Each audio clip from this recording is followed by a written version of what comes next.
اس کے ساتھ قائد اعظم محمد علی جناح بھی واقعات الفاظ میں پکار کر کہتے رہے کہ پاکستان سے مقصود ہی یہ ہے کہ اس میں قرآن کریم کے مطابق حکومت قائم کی جائے.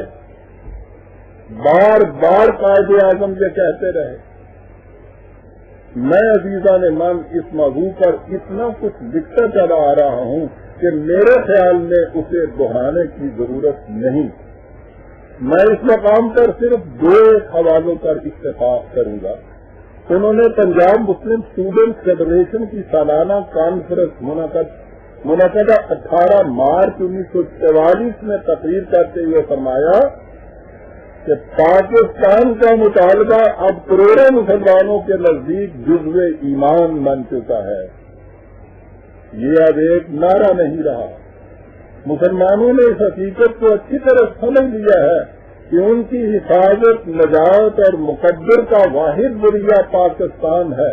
وہ پاکستان کہ جب وہ وجود میں آ گیا تو ساری دنیا میں یہ آواز گونج اٹھے گی کہ ہاں اب ایک ایسی مسلم اسٹیٹ کا قیام عمل میں آ گیا ہے جو اسلام کے ماضی کی درخشندہ عزم و شوقت کا احیاء کرے گی. سنا ہے پاکستان کیوں مانگا تھا؟ متفرق طور پر تو انہوں نے اس حقیقت کو بار بار اور مختلف مقامات میں دہرایا، لیکن انہوں نے جن جامع الفاظ میں اسے اگست 1941 میں جامعہ عثمانیہ حیدرآباد دکن کے طلباء کے ایک سوال کے جواب میں سمٹا دیا، وہ اس موضوع پر حرف آخر اور قول فیصل کی حیثیت رکھتا ہے. انہوں نے کہا تھا، پوچھا یہ گیا تھا کہ جس مملکت کا آپ مطالبہ کر رہے ہیں اسے اسلامی مملکت کہتے ہیں، اس کی امتیازی خصوصیات کیا ہوں گی؟ یونیورسٹی کے طالب علموں نے یہ سوال کیا تھا ان سے کہ اس کی امتیازی خصوصیات کیا ہوں گی. جواب میں کہا، اسلامی حکومت کے تصور کا یہ امتیاز ہمیشہ جیسے نظر رہنا چاہیے کہ اس میں اطاعت اور وفا کیشی کا مرج خدا کی ذات ہے. لیکن قائد اعظم ایک حکومت کا تصور دے رہا تھا، مسلم بھی تھا، خدا کی ذات ہے. سب یہ کہتے ہیں خدا کی ذات تو ایک غیر مری حقیقت ہے، تصور نہیں قائم ہو سکتی. اس کی اطاعت اپنے طور پہ کیجیے کہ یہ خدا کی اطاعت ہو رہی ہے. سنیے قائد اعظم کی دور نہیں گئی اور یہ دیکھیے کہ وہ اسلام کو کس درجے صحیح طور پر سمجھا ہوا تھا. وہ شخص جسے جھٹک دیا جاتا ہے یہ کہہ کہ داڑھی منڈا افرنگ زدہ کوٹ پتلون پہنے ہوئے، آگے چل کے میں بتاؤں گا ان کے خلاف جو کہا گیا کہ اس کے تو ذہن کے اندر اسلام کی ایک چھینٹ بھی دکھائی نہیں دیتی. سنیے وہ شخص کیا کہہ رہا ہے. اسلامی حکومت کا تصور کا یہ امتیاز ہمیشہ جیسے نظر رہنا چاہیے کہ اس میں اطاعت اور وفا کیشی کا مرج خدا کی ذات ہے، جس کی تعمیل کا عملی ذریعہ اس کی کتاب قرآن مجید کے احکام اور اصول ہیں. ایبسٹریکٹ کو اس نے متعین کر دیا، وہاں تک بات ایبسٹریکٹ رہ جاتی، سمٹا کے رکھ دیا اس شخص نے. اس کی تعمیل کا عملی ذریعہ یہ قائد اعظم کیا سکتا تھا، یہ اقبال کہہ سکتا، جس کی تعمیل کا عملی ذریعہ. یہی تو مسلمانوں میں سارے اختلافات وہ سب بدل گئے ہیں. ہر ایک اپنی اطاعت کے خدا کی اطاعت کہہ رہا ہے. وہ کوڑے ساری اطاعت کیوں نہ ہو.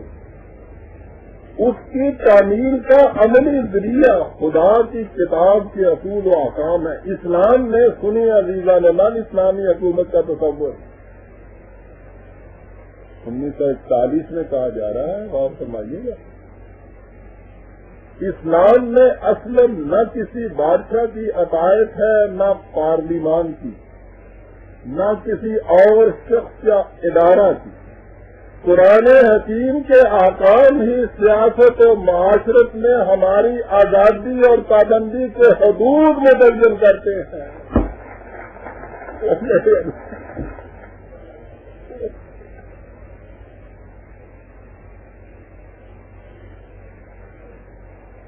بستی کا شعر ہے، سر خدا کے زاہد و عابد بقسم گفت، خدا کا بھید جسے ان عابدوں اور راہبوں نے کسی سے کہا ہی نہیں تھا، اندر اندر سینے نہیں رکھتے تھے، بقسم گفت، ڈر ہے تو ان کے دادا کے ساتھ کجا سے نہیں، تعجب ہے کہ اس نے کہاں سے سن لیا اس کو.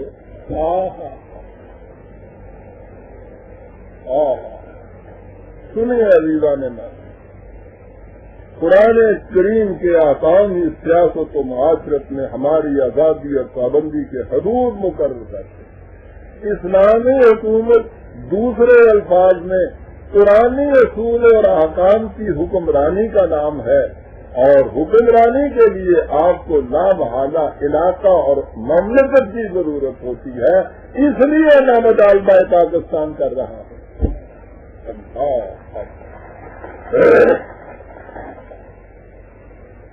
عزیزان من ضمن ایک بات عرض کر دوں، میں نے عرض کیا ہے کہ یہ صدمہ ہے اس امت کا، یہ اس امت کی تباہی کا موجب ہے. اس دور کی کوئی تاریخ آپ کے سامنے نہیں، اور اس سے زیادہ کہ قائد اعظم کے یہ ارشادات و ملفوظات بھی کسی طرح آپ کو مدون نہیں ملیں گے.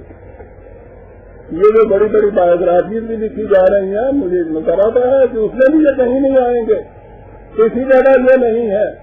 لیکن ہماری خوش قسمتی عزیزان من، اور میں اپنی اس خوش بختی پر بطور تحویز نعمت خدا کے حضور میں کہہ رہا ہوں، کسی فخر سے نہیں، تکبر سے نہیں، اس دور کی پوری تاریخ طلوع اسلام کے پھیلنے کے اندر موجود ہے.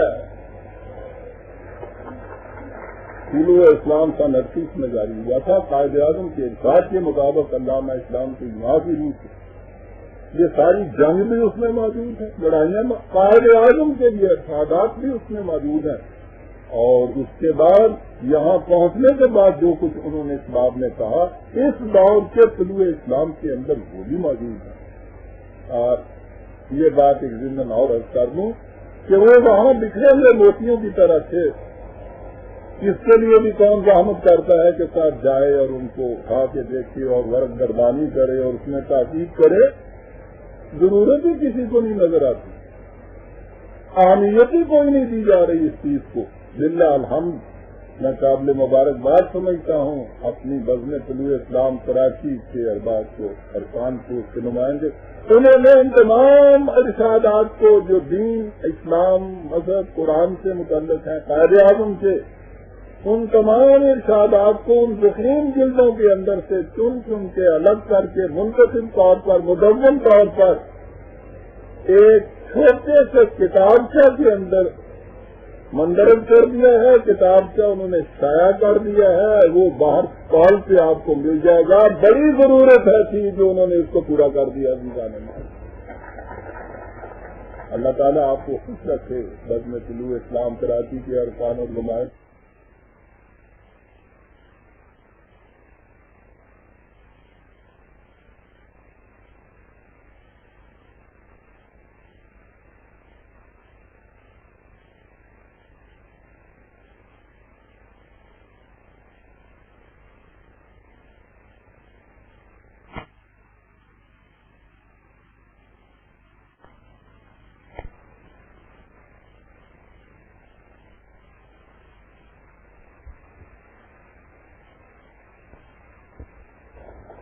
اللہ تعالیٰ آپ کو خوش رکھے. بزم طلوع اسلام کراچی کے ارکان اور نمائندہ بڑی ضرورت تھی صاحب. محفوظ کر کہیں ایک جگہ ہو جائیں صاحب. بہرحال اس موضوع پر مجھے اس سے زیادہ کچھ کہنے کی ضرورت اس لیے بھی نہیں کہ خود ہندو لیڈر واضح الفاظ میں اس کا اعتراف اور اعلان کرتے تھے. ہندو لیڈر میں واضح الفاظ میں اب کہہ رہا ہوں. 1 اکتوبر 1941 کو لدھیانے میں اکھنڈ بھارت کانفرنس منعقد ہوئی. اس کی صدارت ہندوؤں کے مشہور رہنما مسٹر منشی نے کی تھی.